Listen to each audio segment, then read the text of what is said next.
Good evening, everyone, and welcome to BlackCast. This is your host, Jabulon, and we have a very fascinating and very important show tonight. Uh, our guests are David Zimbeck, the developer of Black Halo. We've got our beloved Gritt, and hopefully we may have McKee stopping in a little bit later, our newly appointed foundation member, Director of Research and Development, who will tell us something about the Washington conference he just attended. But the real meat and potatoes is David Zimbeck and Black Halo, the mysterious beast of a program that's really a seminal development. It's a completely unique, unprecedented, grandiose piece of software that we're going to try to break down and understand and actually watch live in action tonight, so that by the end of the show you'll have your heads wrapped around it and you'll see what a miracle, what an unprecedented, revolutionary piece of genius this actually is. So welcome, guys. Thank you. Hi. Thank you. Go ahead, Gritt. You want to jump in, say your little intro? Yeah, Your sure. relationship to you've been working very closely with David for a while and being Yes. very helpful as a translator, sort of the Aaron to David's Moses. Yeah. I've been helping out David with the testing of Black Halo for I think the last week and a half or 2 weeks. It's been a while now. You're usually up around the same time I'm up, which that means that you're up during the day. Yeah, that means you're up during the night. You're Asian time, buddy. Oh, do we have it? Are we synchronized somehow? Yeah, no, seriously, we're synchronized now. That's how closely me and David have been working together. Me and him on the same sleeping schedule. And Gritt, you put a very detailed breakdown, a kind of a step-by-step tutorial on Bitcoin Talk earlier today, how to use Black Halo and how to perform a transaction. Is that correct? Actually, that was By Black that wrote that, but I helped out By Black to do his first contract. Me and him did one. He was actually the first community member that I actually did a contract with, and it was really nice of him to write that step by step that we have on the Bitcoin Talk, and I tweeted about it. It's a really good. It goes through everything. It goes through. Just installing the program, basic knowledge, and then like setting the BlackCoin, and then it also goes through like what exactly you need to do, and it gives some examples that you can use for how to use the contracting software. It's really well written. You can find it on my Twitter, and we'll try to find other places for it to be known. Probably even use it directly in documentation, which would actually be really nice as well. Yeah. Very good. And you'll probably tweet that out. I hope you will tweet that out again once or twice after the show, because people will definitely want to refer to that. So why don't we turn this right over to David? We're just get us started here. What is Black Halo? Okay, well, first of all, let's clear up some misconceptions. It's not an altcoin, and it's not a decentralized exchange. So what it is it's a piece of smart contracting software, and if anybody was just going to look at it point blank, it's just smart contracting software. So contracting software. More importantly than the software itself, and this is going to apply to Ethereum when they start doing smart contracts, is the smart contract inside of it, which leverages risk and reward to create a special type of unbreakable contract. Okay, so give me two very basic functions that your average, person might do with this, tomorrow, between themselves and whatever the other party is. Okay, how do you think it's most frequently in demand use for the software? Top two functions. All right, the first one's going to be buying any commodity, bartering any commodity for coins. So the coins are going to insure your transaction against themselves, meaning that they'll always be their own currency, no matter what, because you can't take the value away from them. So you can use a smart contract, and they will be the insurance for that smart contract. So I could do an eBay purchase to you, and there's no way that I can cheat the deal. If I send something to you like a guitar, and the guitar's a couple $100, we could have deposits on each side, meaning if I don't send the guitar, you lose your deposit.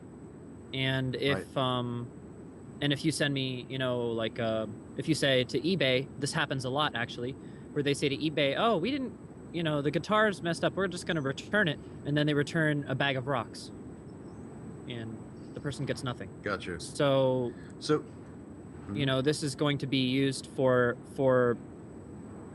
situations where an escrow or a third party never really works out. So let's just step back for a second, David, and I want to backtrack and hear from you where the inspiration came from. Why did you want to make this software? What brought it into your head? Before I touch on that, I want to just say, because I didn't get the other one in, there's also employment contracts. So you can create an employment like a bridge, and you can pay somebody by the hour, knowing that they're going to do the work, and they know that you're going to pay them. And of course, you can have it by any type of milestone you want. Okay, so what motivated me? Well, ever since I was really young, I wanted to do something to benefit people, but I couldn't find anything. And, obviously with propaganda or deception, it's very easy for any entity to snip anything in the bud. Third parties will always protect themselves. They will always protect what they are because they profit, off the public in some way, if it's by control or by time or by money. So at first I didn't think much of Bitcoin. I've known about it for about 4 years, and I saw it as very good, a decentralized, money system. That's good. I like decentralization. I think everything should be decentralized. However, it wasn't until I got fired from my job here at North Dakota, and I was actually invested in Bitcoin, and I saw the whole thing kind of collapse with China, and then I saw like Mt. Gox. But I had the idea before the China collapse. It was actually the day I got fired. My friend, I was telling my friend my idea by using deposits. And he's like, oh man, you got to pursue that. And then that was it. And so it was like serendipitous. And then I was in the middle of the winter, and I just started working on it. And that was 6 months ago, 8 months ago? How long have you been working on it? Yeah. Okay, so actually, I tried to hire a contractor, and he was too slow, and he didn't give me anything back. So I had to come up with something else. And I was on the phone with my mom, and I was saying, hey, what am I going to do? And I said, I don't know, can't find anybody, but it's something that needs to be made. And she said, well, you could try to do it yourself. And I said, yeah, but I don't know Python. I don't know how to program. And she said, well, learn. And Simple enough. Okay. Yeah. So I did. And I sat down, and to be honest, there's nothing in Google that's going to teach you how to do multisig. You have to do it by trial. Tell us what multisig is in straight and simple terms. Okay. Regular wallets use one key. Multisig uses two. So if you're gonna, it's like 2 keys to your house, 2 keys to a safe. Okay, and go ahead, Gritt. Sorry, I was just gonna say, but my favorite analogy is like a nuclear bomb. You need 2 keys for a nuclear bomb. Yeah. Yeah. Basically, because it can't be hacked. If you have multi-sig accounts should have been used from the start. There's no reason why we should have been using one key. If, for example, you wanted to do like an account with your wife or an account with a business partner, or even if you wanted to limit like the spending of your kids, or Mount Gox would not have happened if it was multi-sig, because I could create, a situation with an exchange where I sign the first half of the transaction and they sign the next half.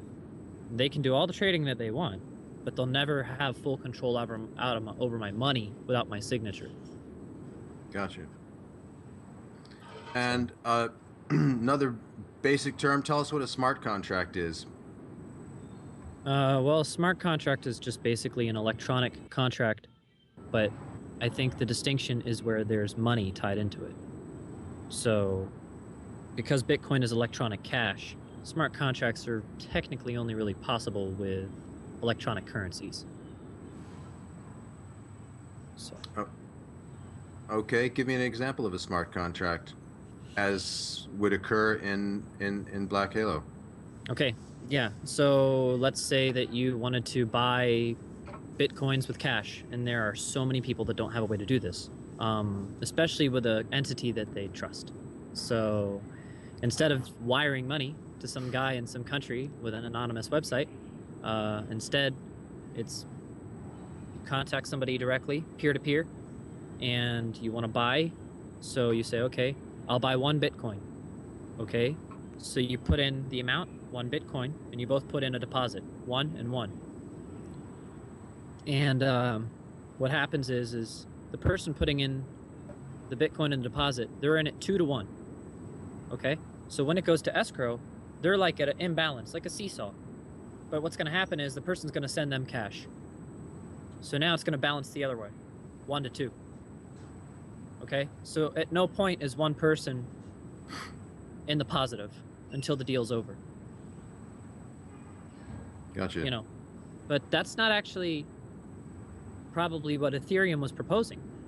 The problem is that if they had smart contracts with fancy Python, whatever, they still would need to be doing this. Because how do you have a contract with a real world commitment and not have a way to enforce it? A computer doesn't know. A computer can't be the arbiter. What's it going to say? It doesn't know from real world situations. Only we know that. Right. So you could have voting systems and 100 arbiters and 100 voters just to have the same problems that you're going to have with Bitcoin, which is having everybody come to a consensus. Okay, well, this brings me to the point which, if there's anyone out there who doesn't get this yet, Black Halo is the first smart contracting client, first multi-sig client to exist. Yes. Yes. And when we hear what it can do and how it works, it's complex, but it kind of sounds like a no-brainer that it should exist, that something like this should exist, as most creations of genius do once they've been created by somebody. But it didn't exist before this, and it is a BlackCoin exclusive, and it is a David Zimbeck exclusive, and it has been unleashed on the world. You can download it, you can do contracts with it tonight if you want, and that's exactly what we're going to see happen. We're actually going to see contracts. A contract get executed right before your very eyes. Before going on with this, kind of speaking on my own personal experience, like when I first started talking to David, or even McKee, when he was telling me, like, look, this is what it can do, this is what is happening, it can push this data, like doing this, and I was like sitting here, I'm like, you tell me that all this is possible? And I was skeptical. I was like, what the hell is it? Like, does it really seem like it is that it should exist, because no one's ever done it before. And with that being said,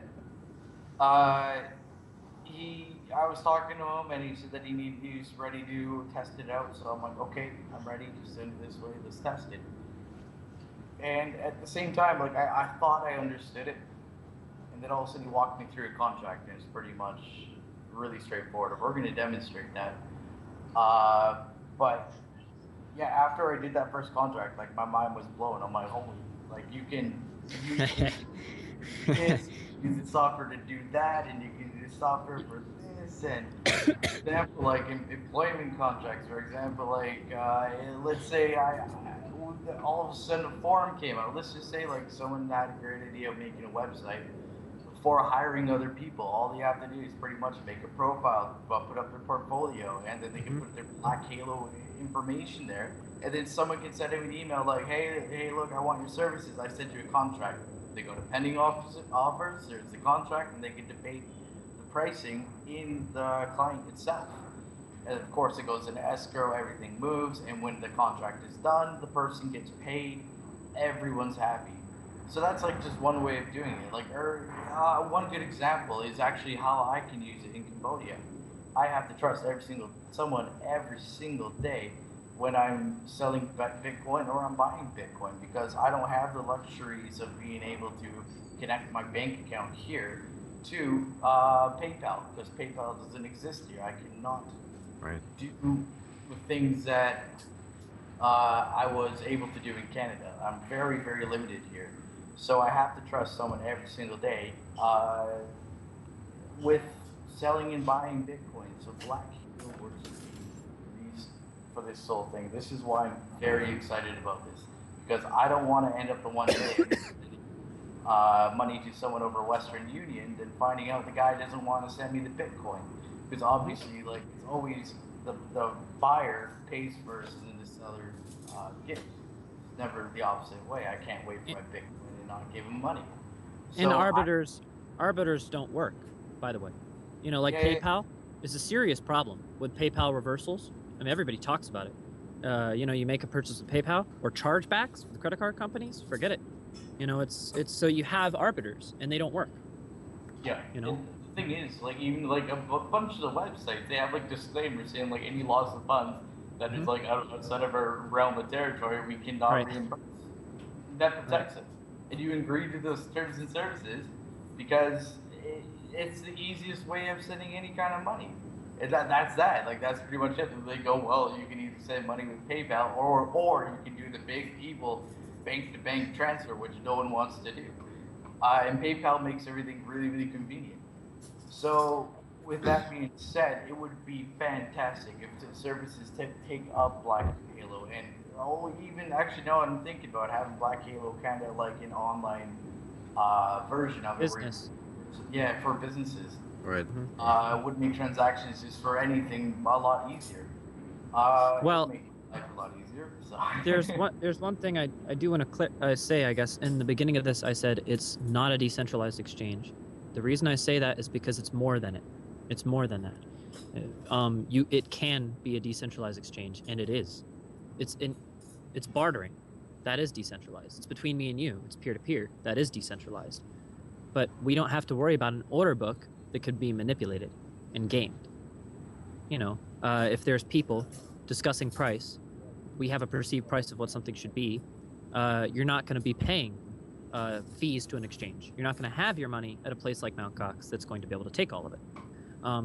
Consumers are pretty relaxed, and I don't think they realize the seriousness of the problem. But Mt. Gox took $500 million. $500 million, and they got away with it. So yeah. Right. For free. So this is you know, a new invention which is meeting an extremely dire need. It's not just some kooky thing which is interesting, but is not really addressing profound human necessity. It needed to exist, and now it does exist, and you can go to blackhalo.info and, as I said, download it right now and start to learn to use it.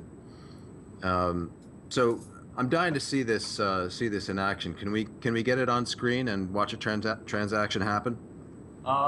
Yes, we can. The text and they're not gonna. Not everybody's gonna want to read it. This is gonna be a video library, you know, so it's gonna be a lot more user friendly. There's gonna be videos right there. You know, your grandma could figure it out. Just not yet. Okay. So first of all, most importantly, I guess we have to talk about this tab. This is where you receive. Now you're getting 3 different addresses. Right now, just focus on the Gmail. Now, if you want to add one, you can do it right here. And we're supporting only just Gmail and the Hotmail. For now, it's case sensitive. That was just because these are case sensitive, so I just didn't change that. I will. And so you want to copy the email address, and that's what you want to send them. And that's really all they need. They don't need your BlackCoin address, actually. So, and I'm going to be doing payment straight to email, because now that I've built all of this on top of email, I can build a lot of things on top of email. And it's anonymous and it's encrypted. So just want to clarify that.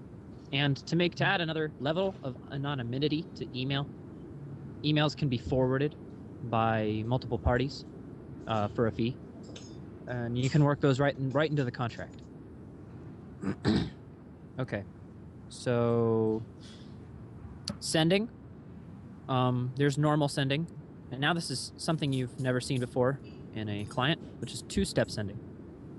So if I was going to send, and there's a donate button here, a lot of people have been asking me that question, so just point that out. So if I want to do 2-step sending, I could, you know, create a send. This is just to myself, and create a signature file. It shows you here, this is something you don't see in Bitcoin, your change, and I'm not even, I don't know if we're going to have time to get into even how the change works in Bitcoin. You know, a lot of people don't realize it works like cash, and each piece of change is broken into denominations. I guess I can recap on this really quick. Okay, if you see this here, notice how they're all nice, pretty numbers. Well, most clients don't do that. Most clients split it up into multiple addresses. You don't see it, and a lot of people don't realize that to buy a $1 coffee, sometimes their Bitcoin client will spend $10,000, and it'll take $9,999 in change to themselves. Kind of weird, but it's just like when you go to the store. If I go to the store, I hand you the coffee's $1, and all I have is a 20. I give you the 20. You give me the change. Bitcoin's the same way. So we'll create a signature file. This is 2-step sending. And I'll just save it right here. And you can take that file and you can send it to the other party. And eventually this is actually going to all be automatic right through Gmail. So there'll be 2-factor sending with Gmail, and there'll be communication with your email all the way to your client. So you'll be able to run everything from your email. So let's open it. Here it is. And bam, multi-sig. We just sent it. See that? It's that easy. Now, if this was a joint account, I'd be with a business partner, and I'd send them my signature. They'd open up, and then they'd sign on their behalf.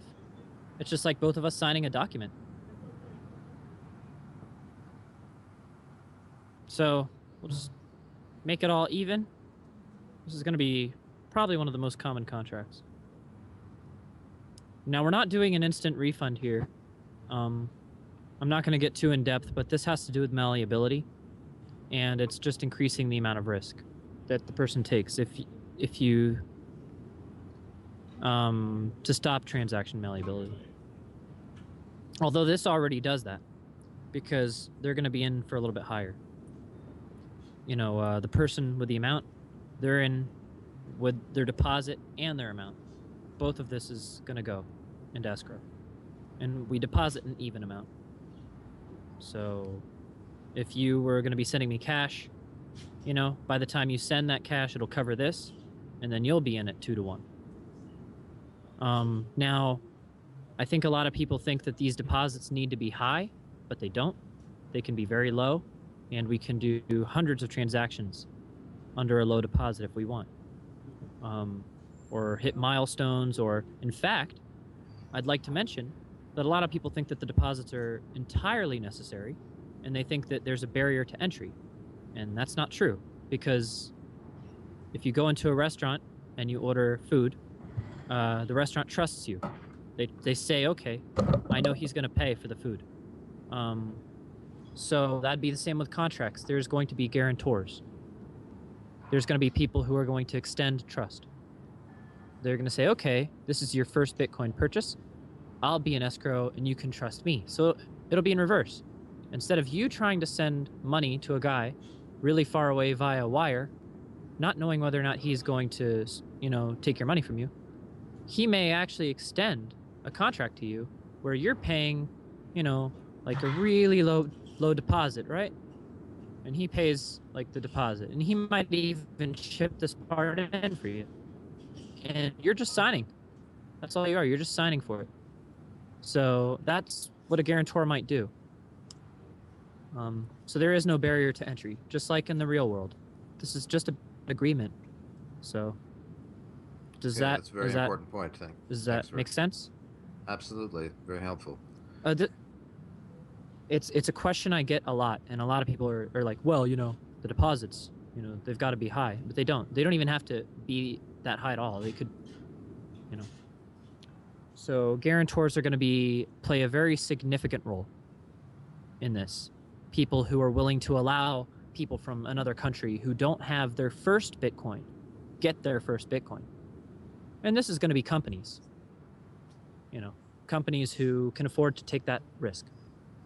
And they'll assess it themselves. It's the same way the consumer right now is the one taking the risk, because the consumer sends companies cash assuming that they're going to get their product, which is fine too. If it might just be bilateral. It might just be on a case-to-case basis, just like it is in the real world today. But this adds an extra dimension to everything. Okay, so take us to the next step. Okay, so here's what we did. We put the email in, amount, deposit, and the time limit. Now you may want to make this for beginners. Let's just make this 3 days. Only because we just want to make sure that this does not run out. When this runs out, you lose your money. It gets burnt.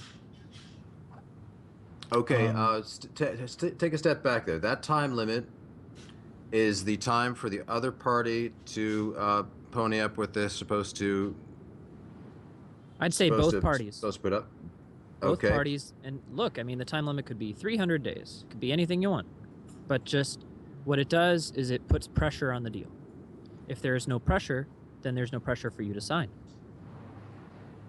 I could receive my cash and just wait. I could wait a year. You can't allow this kind of behavior. So right, of there course, needs to be, it's essential. Yeah. Yeah, because there's no escrow agent. There's no party to come in and say, hey, these funds need to be dispersed. And right, so it would be part of your understanding with the other person. We're going to set this to, this has to go down in 2 days or 2 hours. Or 2 hours or 20 minutes. Yeah, and with BlackCoin, the beauty is it can. With Bitcoin, unfortunately, it can't. And people should know that BitHalo existed before BlackHalo. But they were both meant to come out simultaneously. I just did a lot of work on BlackHalo, and now it's actually BlackHalo that comes out first because of the work that was done. Okay, and do you think, do I infer correctly that ultimately BlackHalo is going to be the more versatile instrument because of the transaction speed? Not only that, there's a malleability patch in BlackCoin, which I think is going to be helpful. Bitcoin miners will have a lot of time between that first confirmation to go ahead and spray and pray. They're going to take those transactions and try to attack them because they can. Okay, and yet BitHalo, just to as an aside here, BitHalo is going to be released, and this technology will certainly have an impact on Bitcoin itself. Yes, yes, and this will also be the first multi-sig wallet for Bitcoin. Right. So so they're gonna have added security. For example, I could keep one key on my computer, one key on a DVD or a CD, so that way no keys are vulnerable to hackers ever. You could actually have one key on a computer and one key on the other. No problem. So 2 computers. And that's what's going to allow for cold staking, what I call cold staking, which is people are afraid. They're afraid to stake because they're afraid to leave their wallet open. But now they can stake from 2 locations. So this will bring back security to proof of stake, and people will stop saying that.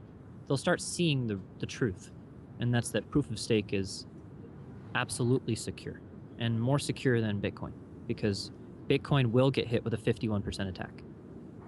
And are some of these considerations, are they factors that made you move faster on the BlackCoin version of this? Absolutely. Absolutely. BlackCoin is the highest valued proof of stake coin aside from Purecoin, but they're better because they have very active community, and they have, they're faster, and they have this malleability patch, and they have Pavel, who works very, very hard, and he's coming out with proof of stake 2.0, and we don't see that kind of activity from Sunny King. Right. So we're speaking, for those who may not know, Pavel is Rat4, the creator of BlackCoin, and so go ahead, David. Take us to the next step you want to take us to. Okay, here we go.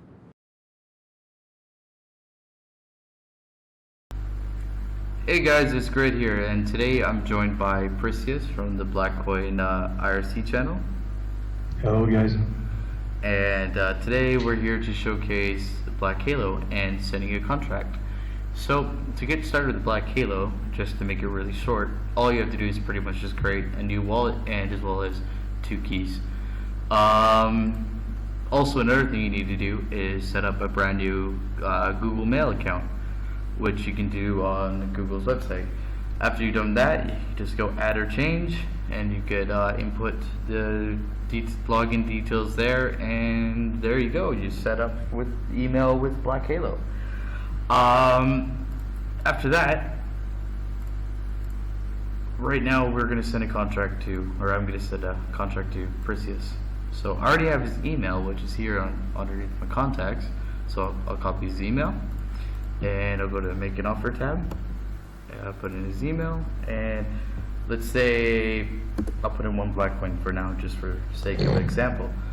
So pretty much, you can use this for practically anything. You can use this for buying and purchasing goods. You can use this for buying other cryptocurrencies, or you can even use it for hiring someone for a service. For example, let's pretend that I'm hiring Prisius as a graphic designer. So let's say that we both agree on the price of him being paid 1 BlackCoin for his services, and we'll both deposit 1 BlackCoin. The deposits pretty much protect both the buyer and the seller, and it gives incentive for each person to hold up their end of the contract. And I'm also going to give him 7 days to complete the contract. So I pay this amount. I am the buyer because I'm requesting the service. So let's send the contract. And here's the details to confirm. Okay. Go to pending offers, and here we are, sent offer. Now we just gotta wait for him to confirm. Okay, so I have received his confirmation, and as you can see, we're now making the transaction, and we're sending the funds between both parties. My deposit plus my 1 BlackCoin for services is going to the escrow, and as well as Prisius's deposit is also go to the escrow as well. Then after this process, it will start broadcasting, which will happen pretty soon, and then we will go into escrow. In escrow, pretty much that is an automated process of transition of funds from one person to the next. And if you do not complete the contract within the allotted time, then all funds in the escrow agent pretty much get, or all deposits in the escrow agent, I should say, pretty much get put into a non-recoverable address. As you can see here, we are now broadcasting transactions, and we should be going to open contracts pretty shortly, which is the escrow. So I should also mention in pending offers, if you cancel at this stage, you will get all your funds back, no problem. Only one person has to cancel, and that's it. However, once this broadcasting transactions is done, it's essentially you signing the contract. So now you both are committed to filling both ends of the deal. In open contracts, when it gets there, if you were to cancel the contract, you would essentially both have to come to agreement of canceling it. This has many uses. For example, if you need more time to finish a project or more time to do something, you both on both ends can cancel it, and you'll get your deposits back as well as your funds. So pretty much, if the only way that the deposit will ever run out is if you run over the time, and then you lose the deposits, or if someone tries to hijack and mess with the transaction IDs, it will also get lost that way as well. So it is really secure. It is quite hack proof, and no one can tamper with the contracts after they've been made. Okay, as you can see here, we have now finished, or we're now in escrow. So let's say that Prisius has finished his services, he's finished the graphic design job that I needed to do, or that needed to get done, and let's say I send him money over Western Union, but that's not the case, as I'm sending him BlackCoin. However, this option is actually quite useful if you're buying over Western Union for BlackCoin, Bitcoin, or any other digital currency. So it has many uses for that as well. You could also send a filtered message and just type whatever you want, and I could hit send, it'll send him a message, kind of like SMS. So let's say that Prisius has finished the request. Again, here's the cancellation button I told you about, that both parties have to come to agreement to cancel, and you'll get all your deposits and your amount back. But he finished his end of the bargain. I'm happy with the job he's done, so let's send him a completion request. As you can see here, sent completion request. Okay, so it's only been about 15 seconds, and as you saw there, it was already finished, and now we're broadcasting the completion. So this is just pretty much sending a message over the network saying that our contract has been met and we're now complete. And in about a minute or two, our balances will actually update. So as you can see now, it is this. And when everything is finished, it will update.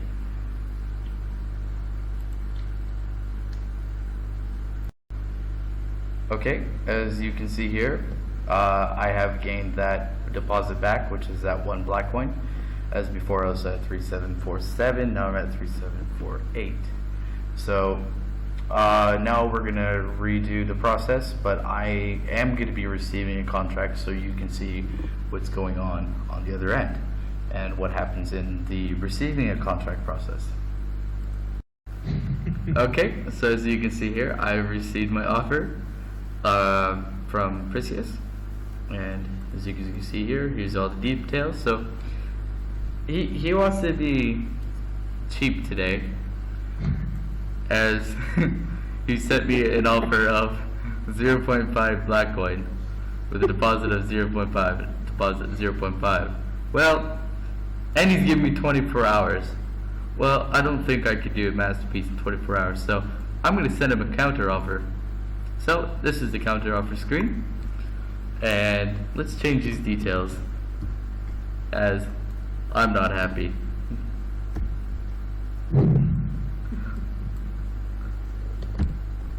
And let's do the time to complete. Instead of 24 hours, we're gonna change it back.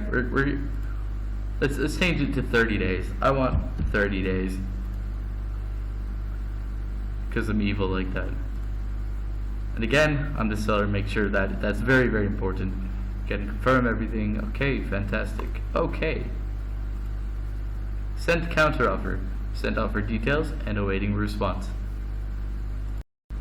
Okay, so as you can see here, the transactions are being made as everything has been accepted, and he said that a month is okay for my services. So now again, we just gotta wait for it to go back into escrow and so on and so forth. Okay, now again, we've entered escrow for the same amount of funds. 1, so everything's the same. So now I can send him a completion request, kind of signaling that, hey look, I finished. Or he can send me the completion request saying, I've received. So I'm gonna wait for him to tell me that he's received my product. So Prisius, can you send me a completion request please? Because I've finished my job. Yes. Thank you. Okay, as you can see here, he's received my completion request, so now I can accept it. And again, you can type whatever message you want, or Western Union numbers, or confirmation numbers, that anything that they need. And yeah, I'm going to send the completion request back. And now we're in broadcasting completion. And again, things at this stage tend to go a little bit fast as everything starts communicating, and you'll be able to see my funds here, 3747, go up to BlackCoin, which is my deposit I received back, as well as the amount I've made from completing the job. So as you can see here, it's been completed, and now my balance should be updating accordingly.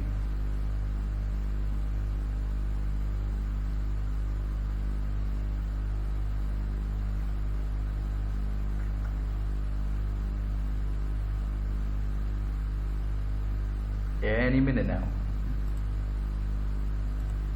Oh, there we go.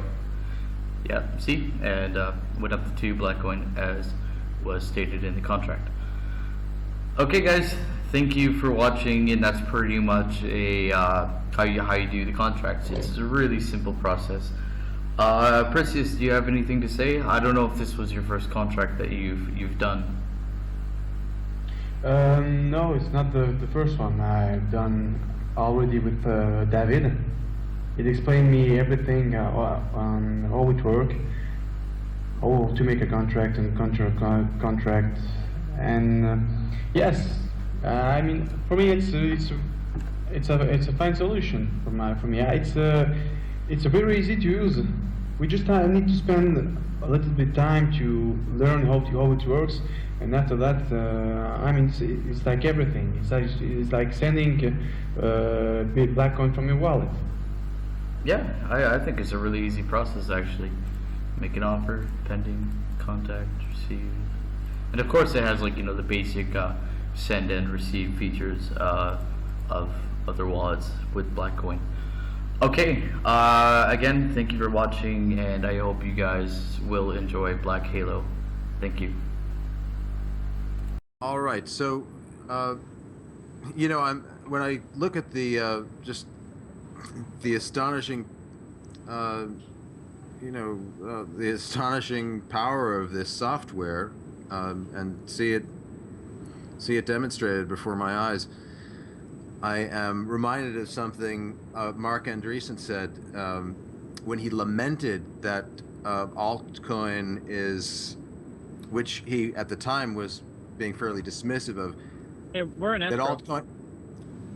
Okay, that altcoin is stealing some of the best development talent away from Bitcoin, and this demonstrates that he actually was absolutely right, but possibly not to the detriment of Bitcoin, because it seems to me that something like this actually could work very much in Bitcoin's favor and push it to go where it needs to go. Except, you at BlackCoin have led the way. Like I've said, and I've said this to multiple people before, I should not have been the one to do this. This should have been reserved for a cryptographer, somebody out of a university. They should have been the ones to be doing this, and I don't know why they didn't. So yeah, it shouldn't have been me. There's guys giving lectures on multisig, but then nobody does multisig. It doesn't make sense. I saw this video by Andreas, and he was talking about it, but where is it? And should have been put in a client. And I think that what people don't realize is that they're going to be hitting a lot of challenges, and there's some challenges that I've already faced with multisig. Different things you have to think. You're using two variables, two keys. It's not as straightforward as one key. And they should have been the ones. Right, but they weren't, and now this has happened, and maybe Gritt, maybe you have a thought about this also. Feel free to chime in.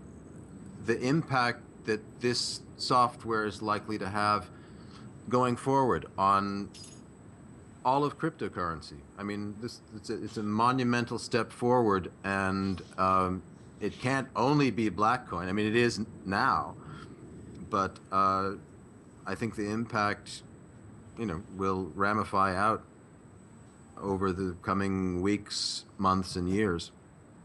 Definitely. Right now, a lot of people did not expect an alternate currency to be coming out with this information. Nobody did. Yeah. That being said, a lot of Bitcoin community members, they were actually lashing out on the program for pretty much saying, like, I don't know out of what respect, but it's almost like they just didn't believe it. They're all saying the same thing. Show us the code. Show us the code. Yeah, they're in denial. And they are. They're in complete denial that we were able to do it, because at the conference, I guess the guys at the Bitcoin conference in Amsterdam were pretty much promising this technology, and there's been talks of it, but it's never been actually made into, or even sampled out as a working product yet. So what stage they're in, sure, they got all these theories about everything, but that does not mean there's an actual working client that they may or may not be working on. Hopefully this will motivate people to actually sit down and do things, because a lot of people were saying, we could parse the blockchain, but the problem is blah blah blah. Okay, cool. So we do problem, reaction, solution.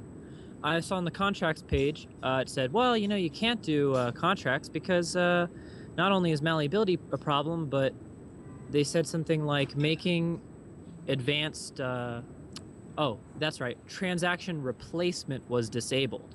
So they said, well, you can't make a timeout and then replace it, so it doesn't work. Well, come on. You have your clients do it, have the client hold the timeout. There's a lot of, there was solutions just sitting right in front of them, and they just assumed that there was no solution. And people have to think outside of the box. Right. They have to think that they can do it. If you believe that you can do it, you will. Anybody can. Anybody who sits down and puts their best foot forward and tries and just learns one step at a time and teaches themselves will get there. And the problem with Bitcoin Just lost the sound. Halo, and you guys will see for yourself, and some people will love it and some people will want to go with BlackCoin. And the reason for this is because Bitcoin is just too slow. It is too slow. Right. And I'm really worried. I'm worried for Bitcoin, that Bitcoin is going to hit a bottleneck, and that people are going to realize that Bitcoin is going to have a hard fork. It has to happen. If 51% attack is very real. Okay, it's more real than people think. There probably already are computers in government that can. It's just a theory, maybe not true, but if there isn't now, there certainly will be in a few years. And on top of that, people just don't want to be waiting. I don't know. It's very impractical to think that you can pay for regular services with Bitcoin with 10-minute confirmations. There's double spend problems, major double spend problems. What are you going to do? Buy a coffee and then they're going to say, 0 confirmations. Okay, bye. Okay, I'm going to double spend the second I get to my car. So you were saying, just to recap something, I think where you cut out, the problem with Bitcoin is that it's just too slow. I mean, that's way what too all slow. these things stem from. You can't have 10-minute confirmations. It's impossible. How do you have real life transactions with that? I can double spend. You can't stop me from double spending. I mean, right? Not only that, you're waiting for a 0 confirmation. What are you going to do? Wait 10 minutes for me to buy a coffee? No, you can't leave. Right. Not only that, there is actually software out there that'll actually erase transactions that you made by essentially attacking it and pulling it off, which is with 0 confirmation. So yeah, you could do that. It doesn't make I don't want to go to as everyone says, the coffee example. That's exactly what David said. You don't want to go into a Starbucks and go, hey, look, I want to buy some coffee. Yeah, Bitcoin, all right, fantastic. And then having to wait that. It's well, I got to go to work. I got to go here. I got to go there. I don't want to sit around and wait. Right. Well, I'm sure this topic will and actually already has stirred a great deal of debate, and there are arguments on both sides. But in any case, I think what's very clear is that in a way, altcoin is necessary to push the whole phenomenon of peer-to-peer decentralized currency forward. It's not a kooky little thing on the side. It's actually the cutting edge. It's just like if you have a business and you let the competition come at you, they're coming for you. Everybody's coming for Bitcoin. Absolutely. Bitcoin's number one. How long can they stay there? The small new guy is agile and he's ambitious and he's not weighted down by some of the things that come with size and age. Right. Like fear of a fork. For example. Yeah. Fear of a fork. That's one of the chief fears of the decentralized age. Now here's the irony. Bitcoiners are self-righteous because they want to defend. I actually love Bitcoin, okay? I'm a huge fan. This would not have been possible without it. But they're trying to defend it by saying, well, we want it in government. We want it into the world because it's going to make the world better.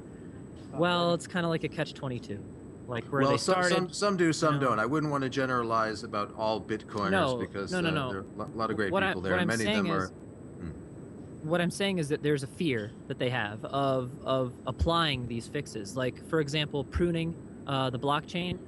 They say, oh, we need to get around to doing that at some point in time. But the reason why we have these 10-minute, confirmations is because, well, the blockchain's going to get really big. Well, it's already giant. They should have been fixing this issue a long time ago. You can't. What are you going to do? Wait until it gets to 20 petabytes? What are you going to do? Fix it. Right. Go out and prune the blockchain. Make it so that you change your protocol enough so that it's only a torrent file that all the computers are sharing, right? So, or some sort of a torrent file. So we just need to agree on some rules about how we're going to review the past. Well, how do we look at the past? Do we really need to parse every single transaction, or can we just have it all be linear? Can we rearrange this big spider web? Because it's all these past. You know what I mean? Yeah. Let's. What do you think, Gritt? Go ahead. I thought about this actually. This is I was thinking about making something kind of like BitMessage, but able to deal with all kinds of file sharing software and whatnot. And there is already some networks out there that already do this. But I had a thought about this because eventually the blockchain is going to get so big from everyone sharing all these files and sharing all these pictures in a relatively short time. Well, what if they took the blockchain and actually chopped it up? Like, for example, 6-month increments or 3-month increments. And you're able to still recall that data as historical data on the blockchains in themselves. But why could that not happen? Well, when you think of the blockchain, they're concerned about block height, because that's how they determine the security of the network, I guess. And they're thinking about, I pay to this guy who pays to that guy who pays back to this guy who pays over to this guy. And that's the problem. What if you just took all that away, you kept all the same data, and you just said it was linear? Okay, so this is how much Bob has, this is how much Alice has, and this is how much this person has. And all of the transaction IDs coming in can still be the same. The block height can still be the same. We can all agree on all those things. How much money does Bob have? What are the input transaction IDs? Okay, we can agree on this. We can agree on the height. We can, everything. We can agree on everything. So there's no need to store useless information in the blockchain. The useless information is all these past transactions that are already spent 20 times over. But we keep them. We shouldn't be doing this. The blockchain could be consistently pruned by the people who are sharing it. Okay, well, I don't want to drift too far off into the topic of the future of Bitcoin and what ought or ought not to happen with Bitcoin and how the different parties feel about it. So if we can take the topic back to BlackCoin and just actually step back for a moment and appreciate how whatever is screwed up things might happen, won't happen, could happen with Bitcoin. BlackCoin is already marching forward and offering a product that is, in some ways, clearly superior. Yeah. And that is an achievement enough to justify its existence. And I don't want to take away from anything anybody does. All right, David, congratulations. Thank you. Gritt, thank you so much for your help also. Thanks. This has been very exciting and revelatory and wonderful to see you both. It was a pleasure. It was finally nice to meet you guys, face to face. Great. Likewise. All right, everybody. Have a great night. Tune in next time. Yep. Thank you. Bye-bye.